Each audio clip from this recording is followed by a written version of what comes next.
أن سيدنا محمدا عبده ورسوله لا نبي بعده. اللهم صل وسلم على هذا النبي الكريم وعلى آله وصحبه ومن تبعهم بإحسان إلى يوم الدين. Puji dan syukur kita panjatkan kehadirat Allah Subhanahu wa taala yang mana pada malam hari ini Allah masih memberikan kita umur yang panjang, memberikan kita kesehatan, kekuatan iman dan Islam, sehingga kita dapat berkumpul kembali bersama-sama. Selanjutnya selawat berapaikan salam semoga disampaikan ke hadirat dunia kita Nabi yang agung, Rasul pilihan Allah, Nabi Muhammad sallallahu alaihi wasallam. Mudah-mudahan dengan banyaknya kita selalu berselawat kepada beliau sama apa yang kita harapkan di yaumil akhir. Amin ya rabbal alamin. Bapak Ibu hadirin dan hadirat yang dimuliakan oleh Allah. Hari ini kita membuka kembali kitab Fathul Rabbani karangan Sultan Aulia Syekh Abdul Qadir Al-Jailani Qaddasallah. Apa kata beliau? Wahai muridku, kata Syekh Abdul Qadir Al-Jailani, wahai muridku. Kenapa kita dibilangnya murid? Dialah wali kita. Dialah wali para wali, raja para wali, sultan aulia. Sultan itu raja, aulia wali. Dialah induknya. Apa kata beliau? Wahai muridku, jangan terpedaya karena ketaatanmu. Awas. Inilah mainan zikir. Inilah mainan kita kepada Allah. Bangga saja kita dengan ketaatan kita, kena. Bayangkan. Padahal kita senang hati kita kan? Karena nanti timbulnya ria. Tapi kalau tidak ada masalah. Wahai muridku, jangan terpedaya karena ketaatanmu sehingga engkau menjadi sombong. Awas. Karena sombong itu Allah marah. Karena berdiri kau itu karena aku, bergerak kau itu karena aku, berkata-kata kau itu karena aku, hidup kau itu karena aku hidupkan. Naiknya nafas engkau karena aku naikkan, turunnya nafas engkau karena aku turunkan. Maka kau tidak lepas daripada aku. Begitu kata Allah ya. Wahai muridku, jangan terpedaya karena ketaatanmu sehingga engkau menjadi sombong. Mintalah kepada Allah agar Dia menerimanya. Minta kepada Allah, hilangkan sifat sombong. Tapi kalau kita sudah mengenal diri, insya Allah tak sombong lagi. Tak sombong. Kenal diri. Waspadalah dan takutlah kalau ketaatanmu menjadikan engkau orang yang durhaka. Contoh, mahir udah murid itu beribadah, nak diatur oleh guru. Bisa. Karena almarhum guru dulu gitu. Muridnya yang ngajar, itu ada. Hak tahu oleh guru ini. Hak guru itu tak usah campuri. Hak tahu aja kau guru. Buat aja hak tahu. Takutlah kalau ketaatanmu menjadikan engkau orang yang durhaka. Apa manfaatnya? Jika dikatakan terhadap ketaatanmu jadilah maksiat, dan terhadap kemurnianmu dikatakan jadilah kotor. Orang yang telah makrifah kepada Allah tidak akan berdiri bersama sesuatu. Orang berdiri bersama sesuatu, yang tidak akan terpedaya oleh sesuatu. Orang yang sudah makrifah kepada Allah itu tidak dia berdiri dengan sesuatu, melainkan berdiri dia dengan Allah. Berdiri dia dengan Allah, berbaring dia dengan Allah, duduk dia bersama dengan Allah, sembahyang dia bersama dengan Allah, berzikir dia bersama dengan Allah, mati pun dia bersama dengan Allah. Karena ruh itu akan kembali kepada Allah. Orang yang telah makrifah kepada Allah tidak akan berdiri bersama sesuatu yang tidak akan terpedaya oleh sesuatu, maka tidak akan beriman sehingga keluar dari dunia demi keselamatan agamanya dan memelihara apa yang dia miliki bersama dengan Allah, maka tidak akan beriman sehingga keluar dari dunia. Apa artinya? Sangkutan berarti keluar dalam sembahyang itu keluar berat. Ceritanya yang mudah. Datang juga keakuan kita juga dalam sembahyang. Maka pelan-pelan kita pulangkan sebelum sembahyang, sebelum sholat kita pulangkan. Singkirkanlah semua makhluk dan tetapkanlah Allah Subhanahu wa taala dalam hatimu. Singkirkanlah semua makhluk, jangan engkau bergantung kepada makhluk, jangan engkau bergantung kepada manusia. Ini banyak kita bergantung kepada manusia. Dikasih rezeki dari manusia itu hilang Allah. Dipujinya manusia, hilang Allah. Padahal hakikatnya Allah yang memberi melalui seseorang. Kita ini kan sudah lihat tadi. Kita lihat apa? Akuan, sandaran. Dalam kitab berlapis kita buka. Kita ini adalah akuan sandaran. Kita tak bukan bagaikan wayang. Kalau tidak ada dalangnya, mana mungkin wayang itu bisa bergerak. Berarti kita digerak-gerakkan oleh Allah. Wayang ini kita, dalam itu Allah itu misal. Jangan bilang Allah dalam, bukan. Ini misal. Menetapkan paham.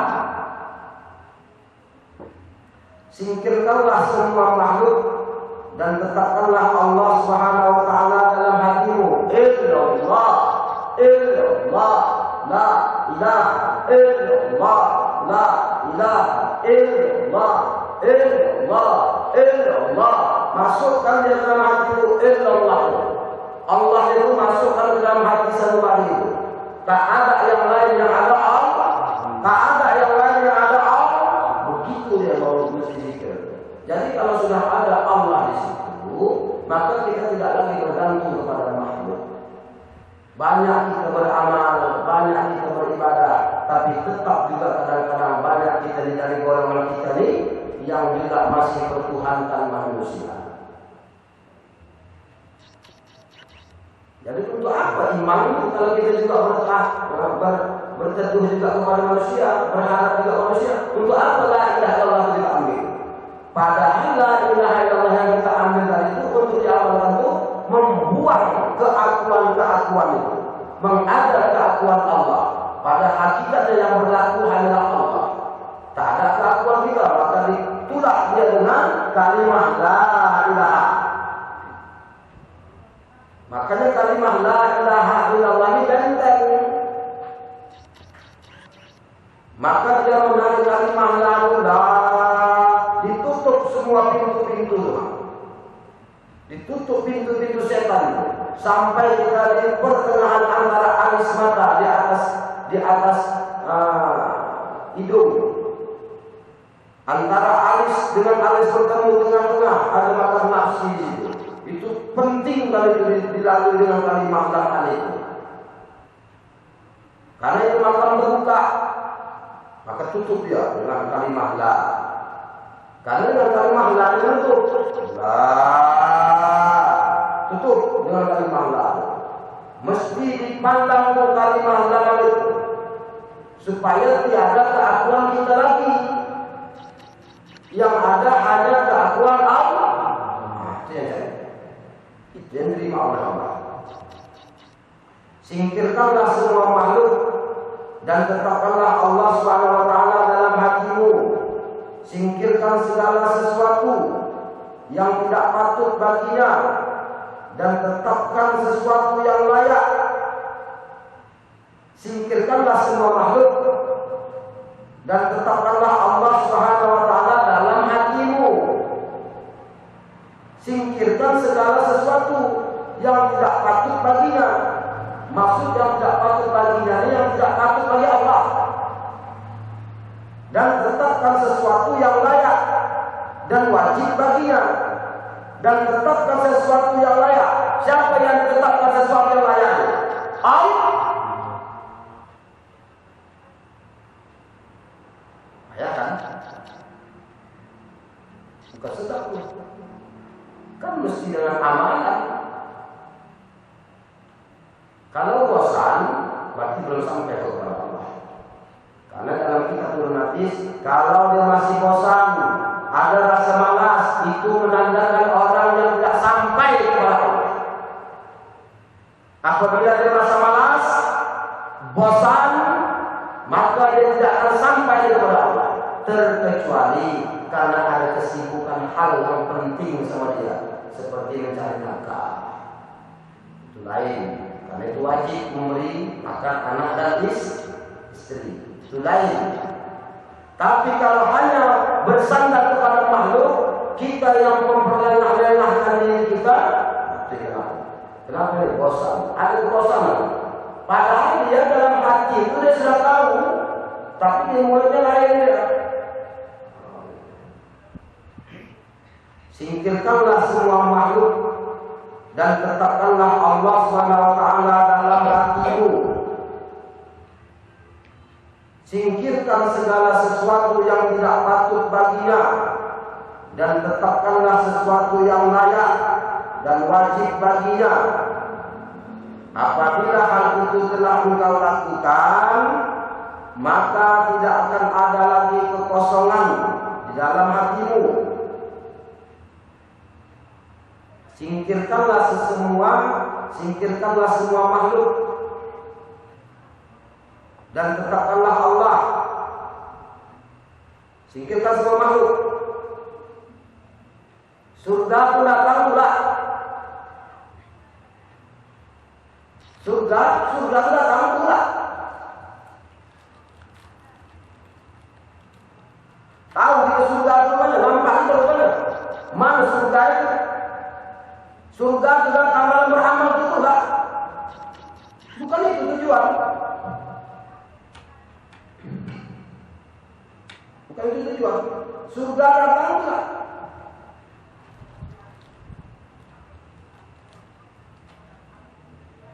Harta datang juga.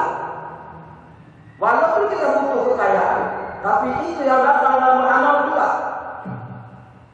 Karena tujuan kita ilahi. Kalau sudah kita tuju ilahi anta maksudnya yang lain itu akan datang. Proseslah. Mungkin Allah tak mau nak mengajarkan kita. Kenapa? Karena Allah kasih pada kita. Allah sayang pada kita.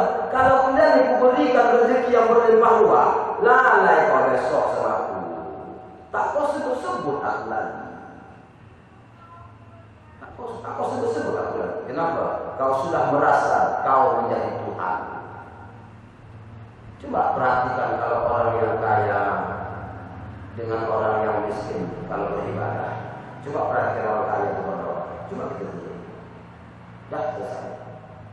Terima tak terima sholat dia, terima tak terima doa dia, tak ada ini nama diri Tuhannya. Coba perhatikan orang yang teraniaya sampai meneteskan air mata. Itu pun kadang tak dikasih Allah juga di harta kekayaan. Kenapa? Allah kasih pada dia, Allah sayang pada dia. Takut nanti kau tak bisa menghargai hartamu. Maka di dalam kitab Mutiara dari Shalihin karangan Imam An-Nawawi, hadis Sahih Bukhari Muslim. Apa kata Imam Bukhari dan Imam Muslim? Ada dua hal yang tak boleh nak kita irikan. Yang pertama, seseorang dianugerahi oleh Allah harta kekayaan. Lantas dengan hartanya itu dia berjuang dengan Allah, dia berikan untuk Allah dan Rasul. Seperti macam Siti Khadijah, 2/3 harta kekayaan Khadijah diberikannya kepada Rasulullah, diberikannya untuk Allah dan Rasul. Bayangkan 2/3 harta kekayaan beliau di Madinah. Berarti kan dalam Madinah itu kan 3 bagi dari tak ubah macam orang berkurban. Satu bagi untuk yang berkurban, satu bagi untuk kawan-kawan yang berkurban, satu bagi untuk orang fakir dan miskin. 1 ekor nih, bayangkan 3 bagi. Satu negeri Madinah itu bagi 3, 2/3 harta kekayaan Khadijah habis dia berikan kepada Rasulullah. Ini salah satu kata Imam Bukhari dan Imam Muslim yang tidak bisa nak diirikan. Dia mempunyai harta kekayaan, dia berikan untuk Allah dan Rasul. Yang kedua, seseorang yang dianugerahi oleh Allah akan ilmu, lalu dengan ilmu itu dia amalkan, dan setelah dia amalkan, dia ajarkan kepada orang lain. Kalau ilmu itu datangnya, tak diamalkannya, langsung diberikan kepada orang lain, bagaimana cara dia nak mencatatkannya? Datang ilmu, ada ilmu zuhd. Ilmu zuhd itu kan ilmu rasa. Zuhd itu kan terdapat kepada yang mengamalkan. Rasa apa? Rasa kenikmatan kita beribadah kepada Allah. Itu salah satu zuhd.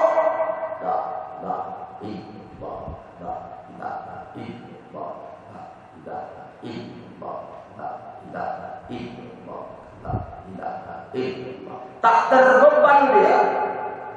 Paham ya? Waktu kita mengucapkan kalimat la ilaha illallah, dia tak terbeban. Waktu dia akhiri sholat zikri, dirikan sholat untuknya aku, tak terbeban. Di situ sudah dapat zuhd. Apa itu? Rasa.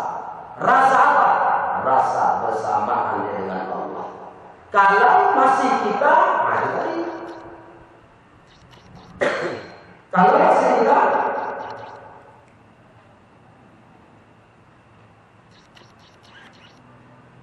berat, letih, jenuh. Tapi kalau sudah bersamaan dengan Allah, karena dia yang punya sembahyangmu, dia yang punya sembahyang. Singkirkanlah semua makhluk yang kamu singkirkan, dan tetapkanlah Allah dalam hatimu. Karena sebagai untayan yang kita ajukan pertama, ilahi anta maksudi, judul yang kita berikan sudah ilahi anta maksudi, ya Allah yang engkau maksud. Wa ridha kama ridha mencari Allah. Singkirkan semua yang datang duit, buang, datang perempuan, buang, datang yang dibuang, karena itu kan tujuan. Kalau itu datang itu kita ambil, berarti kita tetap bertuhankan dengan makhluk. Tapi kalau itu yang datang kita tolak, yang kita cari adalah ridha Allah, insya Allah yang tadi itu akan datang. Tunggu aja kasih Allah.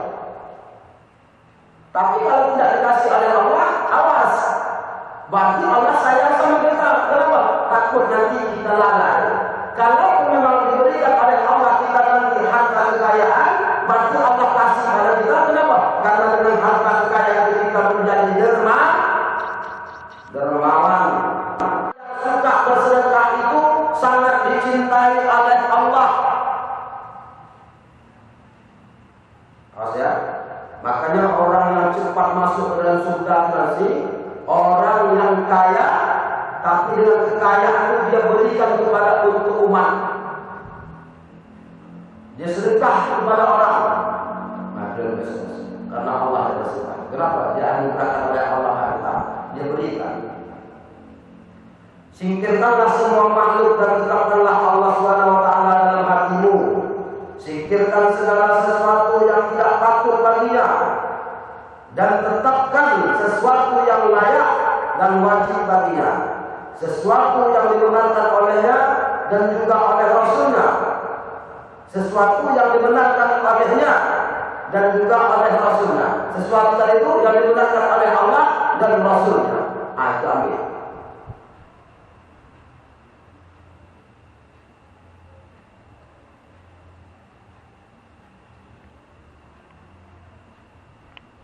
Dan juga apabila hal itu telah engkau lakukan, maka tidak akan ada lagi kekosongan di dalam hatimu. Temanilah Allah Azza wa Jalla, temanilah Allah Azza wa Jalla bersama Rasulnya. Macam mana cara kita menemani Allah? Bingung nih kalau orang tak paham mentafsirkan kata-kata Sultan Aulia Syekh Abdul Qadir Al-Jilani dalam kitab Fathul Rabbani ini pening. Masa pula Allah minta temani? Temanilah Allah. Allah itu sama Rasulullah berpisah tidak? Kita berpisah tidak dengan Allah? Mana kita berpisah? Kalau memang bisa kita berpisah, jadi sembah siapa yang kita pakai? Sementara sembah kita lemah, doa apa miskin hina. Dengan sifat Allah pula kita bisa bersama dengan Allah. Temanilah Allah Azza wa Jalla bersama Rasulnya dan orang-orang salih dengan pengagungan dan penghormatan terhadap mereka. Dekati orang-orang yang salih. Kun ma'allah fa'in lam takun ma'allah kun ma'aman ma'allah. Sertakan diri kamu kepada Allah. Tak dapat kau sertakan diri kamu kepada Allah, maka kau sertakan diri kamu kepada orang-orang yang sudah serta sama Allah. Siapa yang sudah serta sama Allah? Tambahan nom. Wali musyrik yang sudah mendapat sifat kamil, sudah jatuh, sudah melewati pada hakikat, sudah melewati hakul yakin. Kita ainul yakin, usahkan ainul yakin, ilmu yakin itu belum. Masih ada ragu kita lagi dengan guru, mana bisa? Ragu dengan guru. Kalau orang guru apa ikuti? Kau cari guru lain. Jadi kalau tak ragu, engkau akan mendapatkan ainul yakin, ainul amal. Setelah mendapatkan ainul yakin, ainul amal, di situ engkau memperoleh ilmu zuhd. Kalau engkau sudah mendapatkan ilmu zuhd, berarti engkau sudah dapat merasakan ketenangan hati dalam diri. Alladzina amanu wa tatma'innu qulubuhum bi dzikrillah. Ala bi dzikrillah tatma'innul qulub. Dan keluar roh nanti dari jasad, maka ruhku akan selalu tersenyum karena ingin berjumpa dengan yang menjadikannya. Ya, ayat Tuhan nafsul ma'inna irji'i ila rabbiki radiyatan mardiyah fadkhuli fi ibadi wa dkhuli jannah. Jangan merasa kita umur panjang. Tidak. Merasa 10 tahun lagi, 20 tahun. Wallahu a'lam.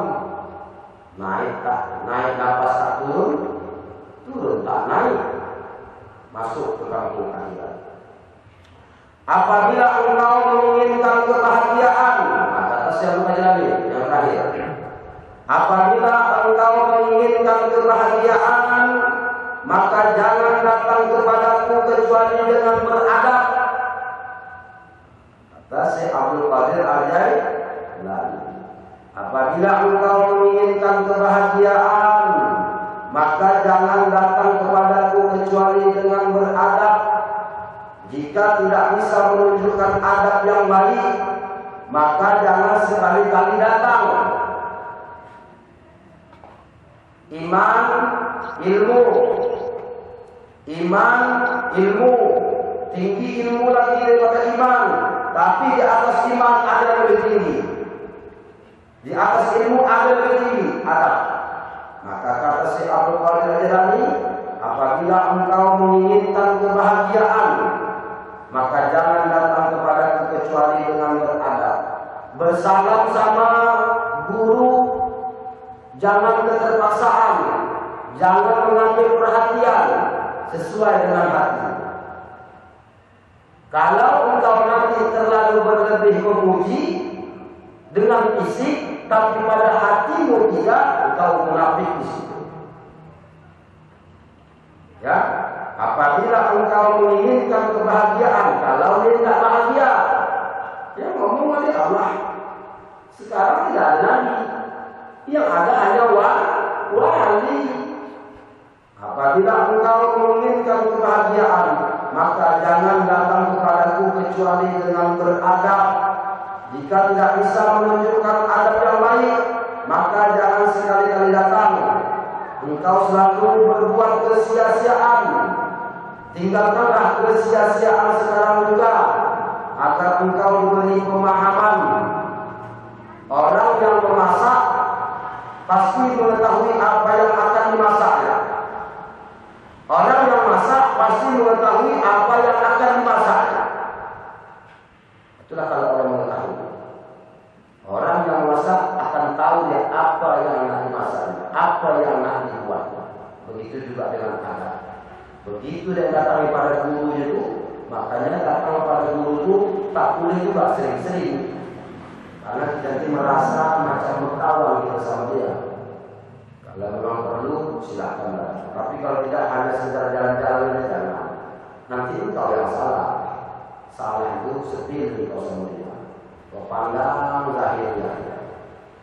Di situ nanti namanya jemaah di bawah Allah. Ya. Jadi sikapnya tadi apa kaji tadi, ketaatanmu jangan terpedaya karena ketaatan ya. Itu tema kaji.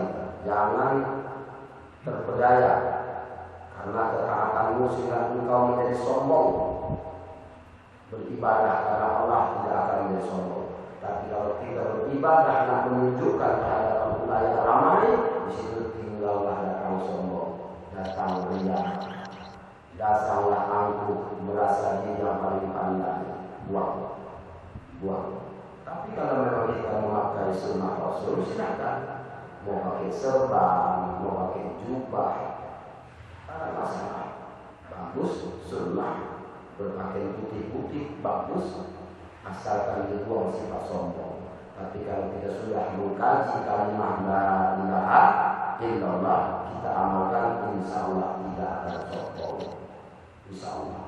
Pukul illallah, la ilaha illallah, la ilaha illallah, la ilaha illallah, la ilaha illallah. Illallah itu masukkan ke dalam qalbu. Syukur alhamdulillah kita sudah menambah 2 orang dari 2013 ya, perumahan suami istri, suami talqin. Bicara lagi begitu aja, kalau memang pas waktunya dia tak bisa cepat maghrib datang, pas bisa, habis bisa, zikir yang hataman kita ceritakan. Kalau dia sepasang suami istri, tapi kalau sendiri perempuan tidaklah. Mesti aku dulu selesai baru datang di sini, kami tidak bisa berdua. Tapi kalau suami istri, saya sudah berikan untuk kaji kita pada malam hari ini. Maaf, tidak ada kekurangan. Silakan jam 10 tetap kaji.